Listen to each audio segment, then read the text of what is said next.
live. Right. All right, so welcome to Marriage Monday.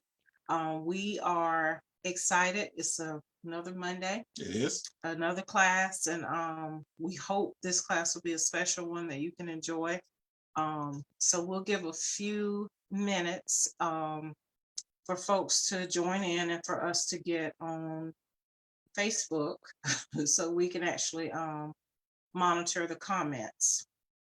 So we are using a little bit different technology tonight. So if you all will bear with us so that we can try to manage and read your questions as we and comments while we go through tonight's lesson. But Monday, there we go. I think we're live now. Okay, good. I'm trying to give it a chance. And comments while we turn your volume down. Yes. I thought I was muted still. Yeah, just turn your volume down and we'll I think we're live. We're trying to give it a chance to catch up. You need to go to the top. All right, so what we as you guys know, while we wait for everything to show up so we can get ourselves together here, of course, I'm Trina Brinson. This is my husband, Nick Brinson. And we do have a special guest with us today to help us. Our journey or our mission here is to encourage relationships, encourage marriages. And we know marriages don't happen overnight. There's a process. We go through the dating process, engagement, marriage, and then sustaining the marriage for longevity. So along that course or that path, tonight we're going to focus on the dating aspect. We see some people starting to chime in, so I think we're off to a good start. Right. So many of you notice we have our special guest with us tonight. Our topic is, I'm thinking about marriage and I have questions. All right. With that said, let me step in just for a second. You want to introduce the guest? Well, I'm going to introduce her in a second. Okay. But, there are several people that's coming on and wishing you a happy birthday. Oh, thank you. It is my birthday. It is. And I have to, I'm glad you said that because I've gotten so many birthday wishes. I've been very, not so much surprised, but just very appreciative of all the outpouring of well wishes and financial blessings that have been pouring in today too. So as well as gifts, they got me flowers at work and all kinds of cards, treats, things like that. And I just appreciate it. It's kind of nice. It didn't seem like a very special birthday to me. It was just, another day, another year, just thankful. Every day is pretty much a good day for me. But many of you have made it very special just by reaching out and showing a little bit of love, taking a few seconds to say happy birthday. So yes, thank you. And my husband cooked a very yummy meal that I'm very excited to get to. Once I love lamb chops, and I could smell it last night when he was cooking it late last night. Bless his heart, because he worked all day yesterday, worked all day today, and came home and finished up the meal in between about an hour that we had between getting home and starting this. So I appreciate his dedication and his commitment. He is a good husband. If there's any doubt, thank you will suffice. We work on humility. But I do appreciate him, and I appreciate all of you, and I appreciate our special guest tonight. We have our niece. I have to share her with you. Yes. She was mine first. No, she was. She was before born you. Time when we were married. We weren't married when she was born. I think so. What year were you born, Stephanie? 96. See, that was 3 years before we got married. Around. She has not known me not to be around, so that's true. Exactly. That is true. You've never not known your uncle. You are absolutely right. So we share you, but we do love you. And this is Stephani Anderson. Her father, Stephan, is my brother. And so she is, in fact, my niece. And we are very excited that she has volunteered to have this conversation with us today. She has the gift of gab, which runs in our family. So I anticipate that we will have a good conversation today. Stephanie, would you like to say something for starters? Oh, I think her name's Renisha. She said, hey, so hey girl. But You can ask me whatever you want to ask me, and I'll tell you. Okay. All right. Well, we want you to start out with just telling us a little bit about who you are, maybe where you live, where you are in life, what you're doing with yourself. And if you want to move into your romantic relationship, tell us a little bit about that, maybe how you guys met. So just kind of help the audience to get to know you. Okay. As you said, I'm Stephani Anderson. I am a college student. I am majoring in psychology right now, but I'm also an artist at heart. Very Um, gifted artist. Thank you. Um, Will is my partner, my significant other, whatever you want to call him. And we met at McDonald's actually, and it was really crazy how we met because I have a long college history, changing schools a lot or whatever. And I had to move back home to Waycross, and I started working at McDonald's. And turns out he had left for college, but he had to come back home too. And he ended up being at McDonald's. So he was cooking in the kitchen, and I was a service person. Okay, I didn't know that. So you all were co-workers. Yes. Okay, and so how long have you and Will been in relationship? Whew. We met September 2016, but we didn't actually start dating until May 2017. Okay, So so you've had been a dating long about distance. 3.5, 4 years, something like that. 17. My math is bad, isn't it? Yeah, it's about that long. Some of Okay. that. All right. So, has your relationship, what kind of um relationship has it been? Has it been like up and down, on and off? Has it been pretty steady? Yeah, for sure. It's definitely been an on and off type thing. But we're at the point now where we can actually talk about things. And Okay. if we have an argument, we can settle it. So instead of me being immature like I used to be, I'll be Mm. like, "Oh, we're not together no more," whatever, whatever. And finally one day I told him, I said, "You know what? I'm not gonna say that no more. I'm just gonna stay. Is that all right with you?" And he just laughed at me. I was like, "Yeah, we just not gonna do that no more." Because we both decided that we're gonna stay, and where our goal is marriage. We're working towards marriage. Okay. Right. Okay.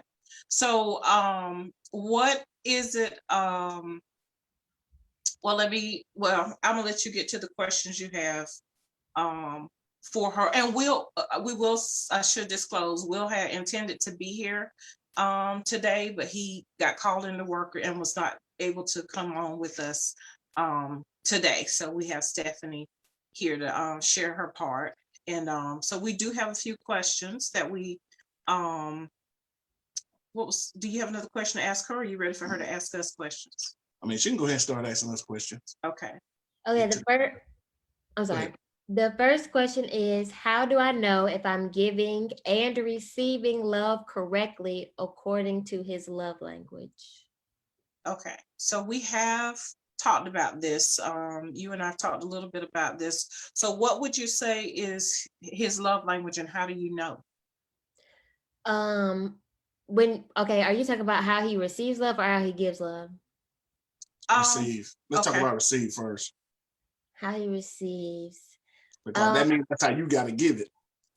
I I would think words of affirmation, but I only think that because which I don't nag as much as I used to, but that if I nag too much, I feel like that bothers him the most. okay, So like gift giving isn't really his thing. Like I'll get things for him, but I know it doesn't take much to please him. Like one time I got him some Carmex and he was so excited about that Carmex. I got him some hair ties. And he said, "Oh, I just ran out of hair ties." And I was like, "Oh well, I'm glad I got them."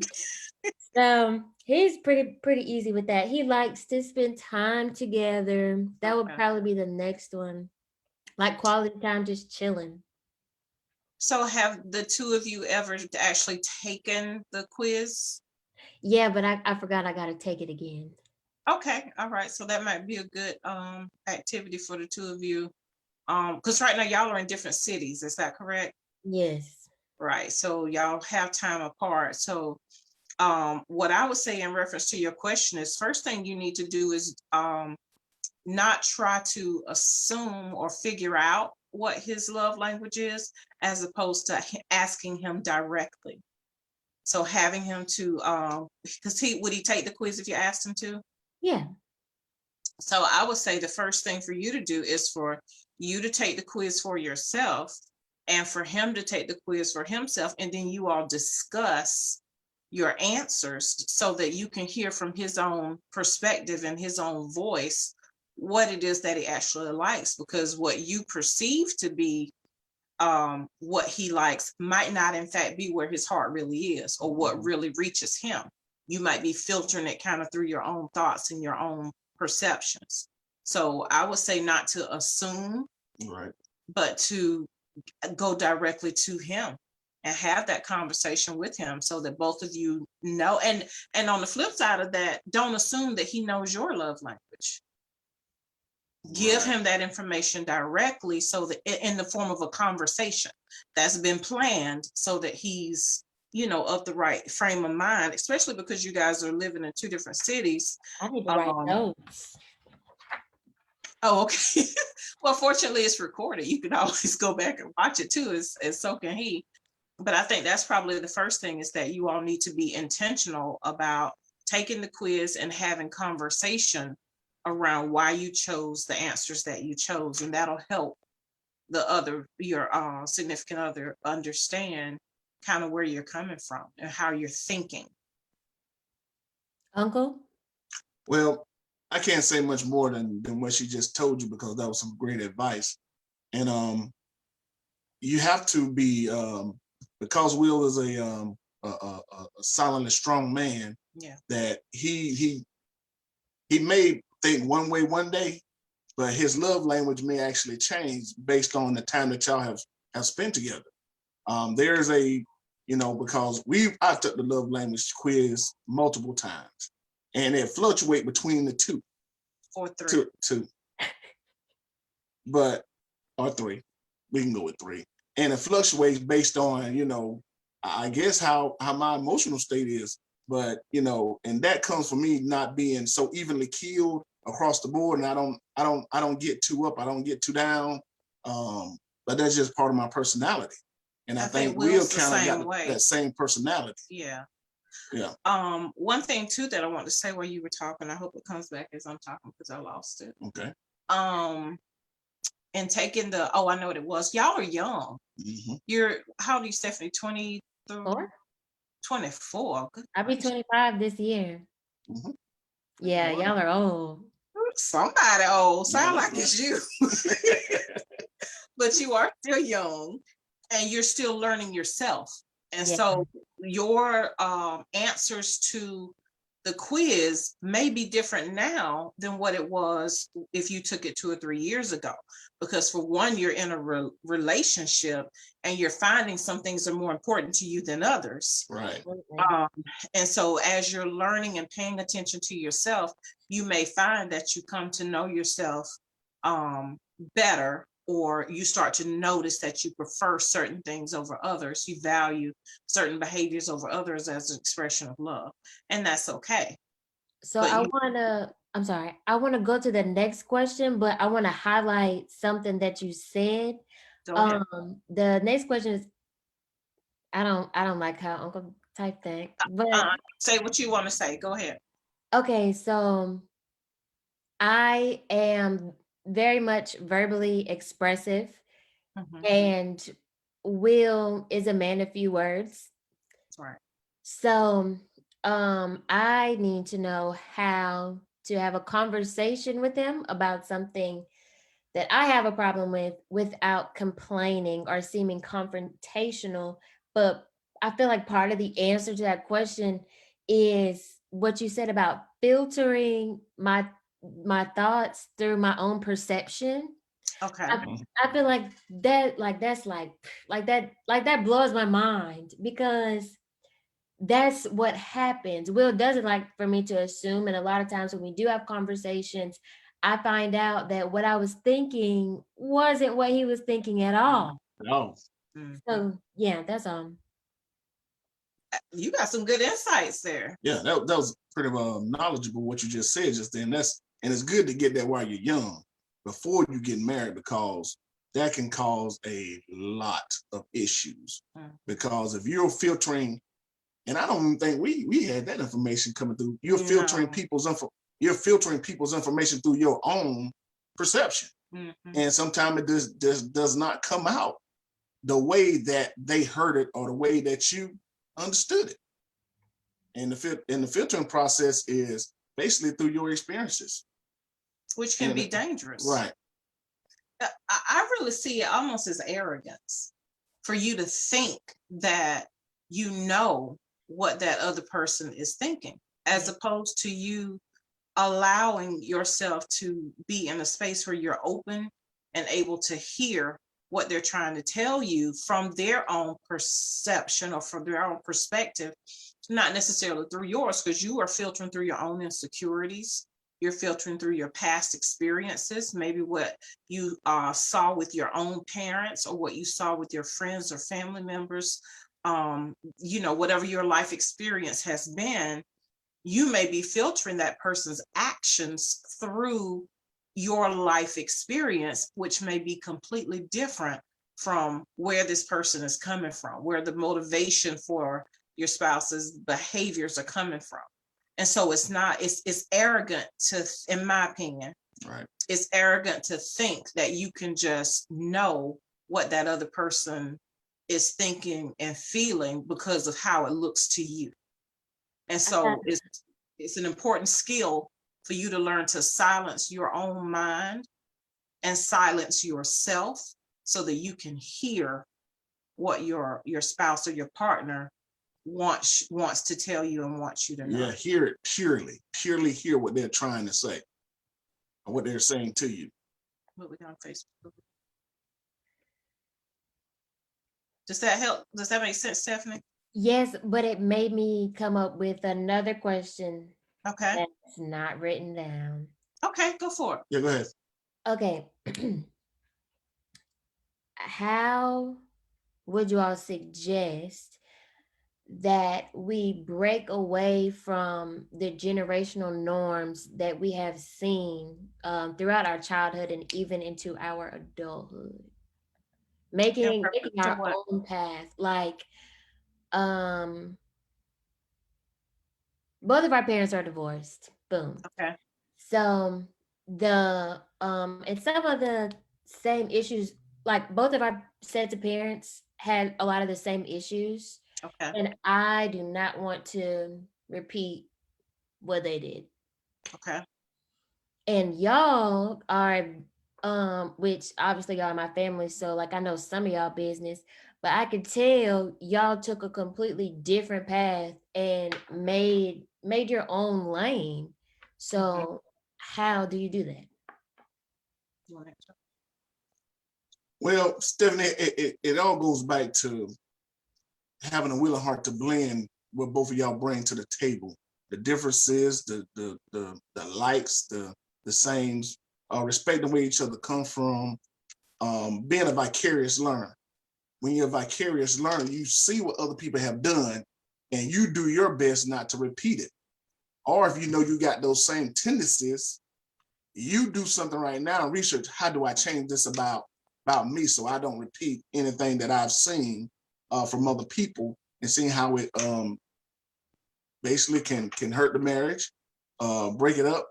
But you have to be willing to work on things that y'all are gonna go through, because there's nothing to say. Even though you're getting this information right now, you're still gonna go through things that Will and Stephanie got to face. Yeah.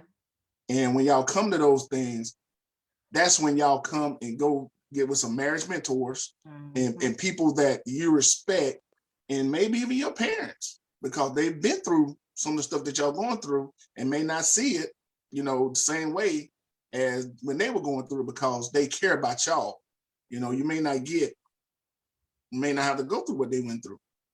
So I say just learn as much as you can right now. And when you do come through those roadblocks or those tests and trials, you just address them.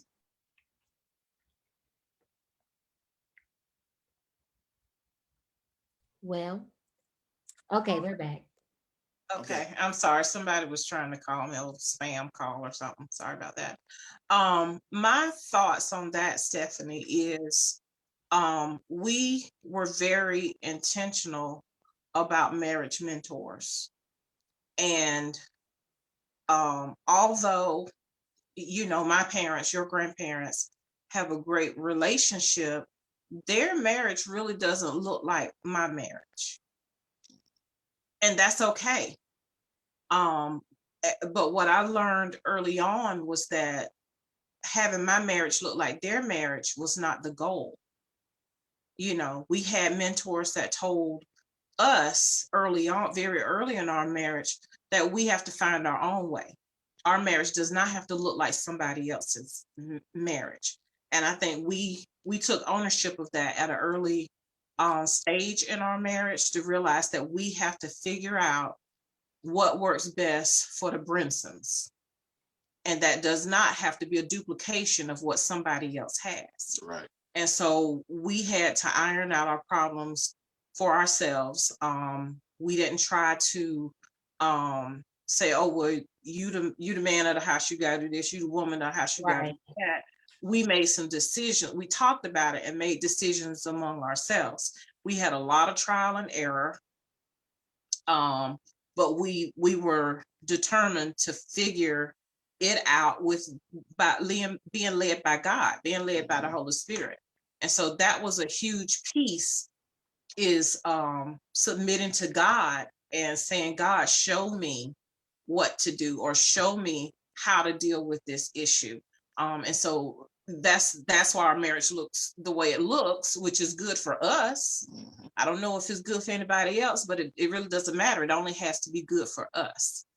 And so that's what we really try to share with other people is, we say it all the time. We're not encouraging you to duplicate our relationship. We're encouraging you to find your own path. But the way to do it is by putting Christ first and having Christ at the center of your marriage. And that's been the consistent thing that we have done. And having those mentors that encouraged us to rely on each other and to rely on the Holy Spirit. That's what has gotten us through all the rough patches that we've been through. Okay, y'all ended 7:30, right? Yes, normally, but you can go ahead. We have time. Okay. This question I think is really important. What do you think God wants to do through really anybody as a married couple that he may not have done through the individuals alone? Ooh, that's a great question. That's pretty deep, yeah. You slipped that one in on us. I think the goal, Bishop Bush always encourages us and tells us that the goal of marriage is peace. And it sounds kind of simple and catchy, but that really is what it is. And it's really a tall order for that goal to be peace, because within that, in order to have peace, you got to have unity. And, God gave us the example of Christ and his relationship with the church. And so I believe that through marriage, God can accomplish that reflection of the strength and the commitment, the unity, the sacrifice, those things that are present between Christ and the church. That's what he's looking for us to duplicate within our marriage relationship. And I think, Stephanie, to answer your question, maybe our marriage had to be visual, me and Trina together, to show people that, you can come from different backgrounds. You can be very different people, but if you anchor yourself in me, which is I'm talking about God, that you can have a great marriage. And I can just, just looking at my pathway and my career, I could see where if I wasn't married to Trina, if I was not married at all, my career path would probably be a lot different. And I would not have touched the people that I've come in contact with over the years. I probably wouldn't have been a head girls basketball coach. And I think for me, the young ladies that I've coached over the years, they needed me as a person that they can duplicate as a mentor and a father figure. So that wouldn't have been me if I hadn't been with Trina or any other, or if I hadn't been married. So, that's one thing that I think that happened when we got married, than me just being an individual going through life and allowing God to lead me as an individual, because that's what I needed her and to just bring down that, because I'm a very strong male. I don't talk a lot, but that man factor can't come out. And my wife had told me several times, you're not coaching right now. You But got to be, I think, and she's softened that side. right. And I think the piece too, I don't know if you said it, I think you kind of just understand it, I don't know if everybody else does, is that your preference initially was you wanted to coach boys, but for some reason you always kept getting Female. He just kept getting females. He was always assigned to the female team. Always. He was like, what is going on? Right. Even in my student teaching, I had all female classes. Yeah, he just could not get away I was like, from female. He was not enjoying it, And I remember, this is before we got married. Mm-hmm. I remember telling him, I said, but you don't understand is you are able to touch females in a way that a lot of other males can't. And that's a gift. And you keep trying to run away from the girls' team, thinking it's something better to be with the boys' team. But you clearly have a anointing for reaching these girls. And it can be hard for a man coach to truly reach girls, but he just has such a knack for it. And he settled. Now you remember it was an old man that was a preacher. You might not even remember. I think this was in Statesboro at a game, or what's that other little school, Portal or someone. Yeah. This old retired. He was an ex-pastor and maybe an ex-coach or something. Old man. I don't even know if you knew who he was beyond that, just that night. Mm-hmm. But he told you the same thing that I had been telling you, which was that you had a gift for reaching those young girls. You don't remember that? But he and that just was something that he had, and he I don't know if it was coming from me or coming from the older gentleman, but he at some point accepted that and just kind of fell into that role. And the vast majority of his career has been coaching girls, and it's been very impactful. Loved. Yeah, and then here he is with girls. Girls in the house too. Yeah, just girls. He can't get away from it. And him being the only, I say an only child, but he did grow up with siblings that were. Yeah, I say only child. He has some tendencies that are very much like an only child, but you also had girls in Inga and Tip and Patty. Well, at least you have Cisco now. That's true. He should be thankful. And he's so mean to Cisco. The people mean to the dog. Well, you need to stop being mean to him. That's my dude. Yeah. But anyway. Well, okay. Now, what's also important I want to highlight is share some goals that you have together and individually. That's huge for me because Will has his own idea of what he wants to do in life. I have my own idea. And also within that, Auntie, I want you to tell me how you're able to, in a sense, remain independent while still, oh yeah, being a part of this unit. Not only being a part of it, but because you know how, from my understanding, men like to take care, like they like to provide, they like to do all that kind of stuff. But when you're independent, like where's the balance in that? Okay, well, for me, it really hasn't been hard, I think, because we agree with what to do as far as providing for the home. I mean, in all honesty, I don't really look to him to be my provider. I feel like we're partners in providing for our home. If we were not married, I'm still gonna eat. I'm Right. still gonna, I can still provide for myself. God ultimately is my provider. So I don't see myself ever as, he's my provider. I don't see that. I see God as my provider, and we do it together. Right. And there have been times that either of us has made more than the other. It really fluctuates, to be honest, between the two of us. It's no, and not that I don't think that's ever really been a big issue. We just work together for the good of our home.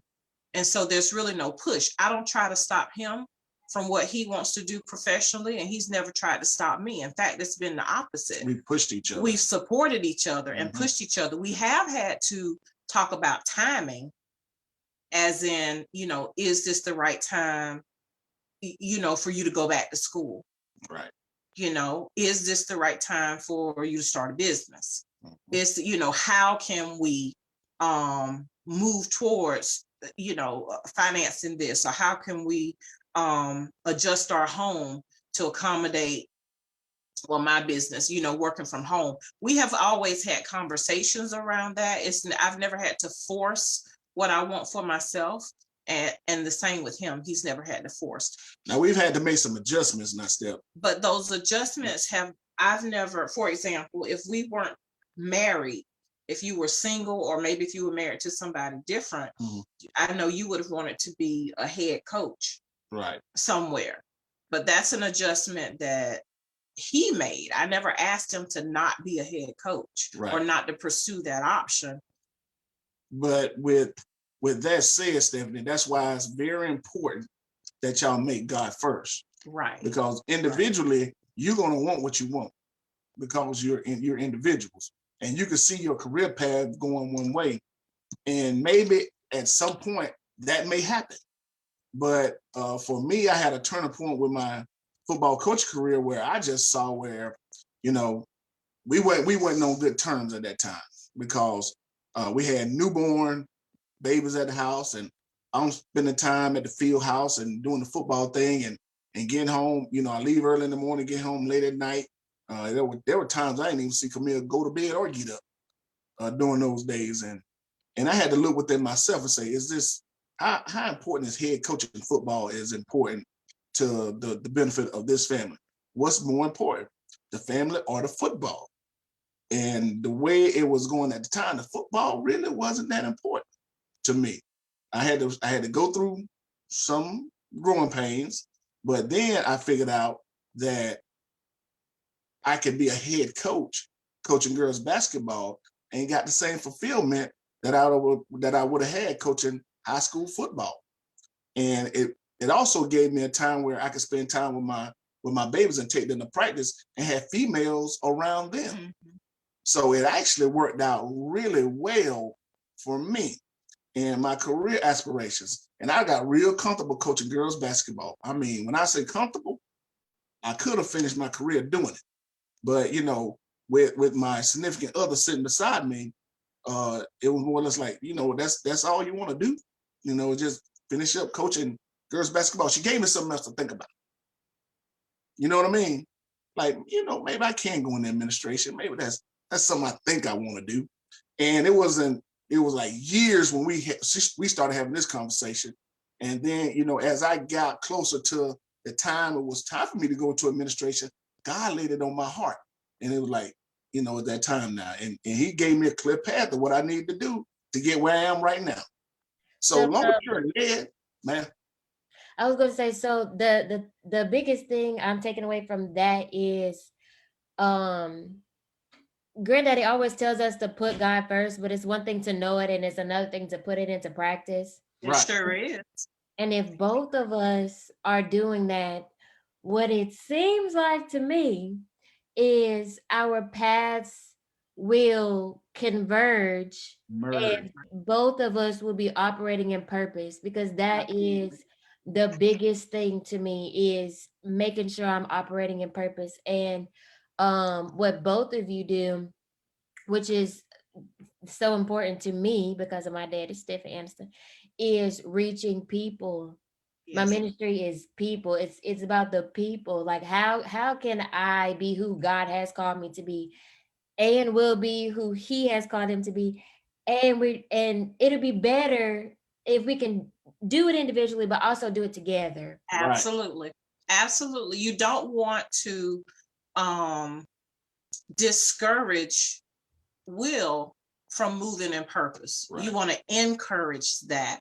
The thing is, the two of you have to work together in order for the two of you to get to a place that you're able to be together, be strong together, and also have those fulfill your individual purpose, your individual assignments. So the passions and the things that God has put in your heart, those desires, they're there for a reason, and they don't just go They away sure don't. because you choose to get married. You have to work. That's one of those things you have to work out between the two of you, and it comes with conversation. It comes with creative thinking, and that's a job for the two of you all to learning how to communicate now is so important, because that's how you end up working through those hard places. It's a sad thing and so many women do it. They put their lives on hold and just ignore the what's in their heart in order for them to support the mission of their husbands. But husbands, it's your job as well to nurture what's inside of your wife. Encourage her to do it. Encourage her to and help her make a way for it. I too, the biggest thing for me is I love helping people, particularly families. That's what's always been in my heart, is I like to help families, and helping families with children with special needs has just been the way that has manifested in my life. That's been what my life's work has been about.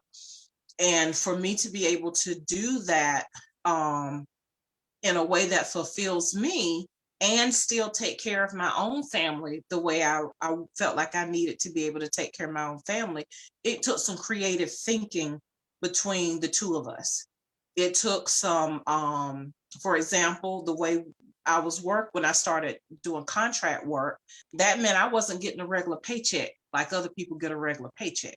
But that's what it took for me to be able to stay home and work part-time, because if I work part-time and still get paid through the school system as a school employee, the money was just so not enough. It was ridiculous for I didn't feel like I was getting paid what my sufficient for what I was giving. And it certainly wasn't enough for our family to just work part-time 3 days a week. But I didn't want to sacrifice missing my child's first steps, being there for her, getting to know her during those early years. And so we made a decision that I would not sign my next contract. And that was a decision we had to make between the two of us, and that I would create my own contract and start working as an independent contractor, under 1099 tax profile, And that was when that was for charity, right? that was with Camille. Really? Yep. Yes. So we stepped out, and that's what we did, which meant that I no longer had teacher retirement, no longer had that check you can count on with the school system like clockwork. Every at the end of every month, that check is gonna come. And so we got rid of that, and we refigured our bills so that we had like the mortgage or rent at the time coming out of his, since his pay was going to be consistent.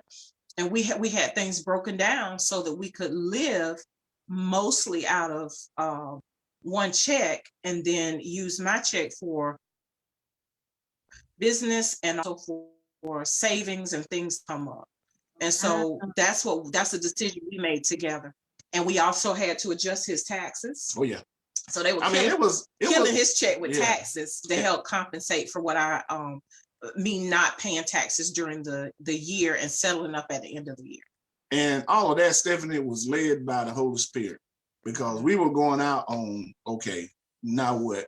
Because we knew enough that we weren't so ignorant, but when we got into it, we still knew we were kind of ignorant about what the business were ahead. And we had to try to educate ourselves. We had to take it, but it was a decision we were making together. We weren't, I wasn't just forcing my way saying, I want to stay home. I'm going to stay home with my child and you just got to deal with it. That's not what it was, nor was it him saying, listen, you need to stay home. We're not going to have our child at daycare and all. That wasn't what it was. We had a conversation, we made a decision, and we worked that decision out, and it has worked in our favor. And we were going to live with the results. Absolutely. And so, you know, he took all that extra money coming out of his paycheck every month, the extra taxes they were taking out, so that at the end of the year, we wouldn't have to pay a whole bunch back, because they overtaxed him to compensate for what I would end up owing from not paying taxes during the year. And so that was an agreement that we had. We had to do that together. And so there were some fundamental things there that we said, Stephanie. Did you catch them? I probably really am gonna have to go back and listen, because I was just like, whoa, when you said that was Cammy, like that was, I mean, I know y'all waited a while before you had a baby, but that's intense. Well, part of it was we did wait 3 years, and that was intentional as well. Right. Yeah. We were very intentional about when we wanted to have kids. We dated 5 years, waiting on me to finish, because my graduate degree was a 2-year degree. And so we got married pretty much as soon as right after I finished my master's degree. And so we dated 5 years, and then we decided we were going to be married 3 years before we would have a child. And so that's what we planned it. Yeah. And I was here last week when y'all was talking about it. Oh yeah. Oh, we talked about that last week? Okay. Yeah. Because Uncle was insistent that you plan to have come here during the summer and everything. We did plan on having it during the summer, and it worked out. We're thankful for that. But like I say, everything hadn't been perfect for us, but that was something that I think we did well at an early stage, and something we do continually is talk and plan and make sure we're on the same page as we're moving forward. So did we answer that question? Yeah. Okay. The question shared some we were talking about goals. So yeah, you definitely answered the question. Okay. You have to talk about it. You have to be in agreement, and being led by the Holy Spirit is the most important thing. It really is. That's what I was talking about. Those are the things that you have to remember. Oh yeah, I got that. That's and put it into practice. It's like you said, you have to put it into practice. It's one thing to say it. It's another thing to actually put it into practice and make your decisions based upon that. And one more thing I'm gonna tell you, Stephanie, before we get off, is always get the same information. What I'm saying is, you got this information tonight from us. Will needs to hear it. Oh, for sure. So that you all are here, are kind of eating from the same trough, so to speak.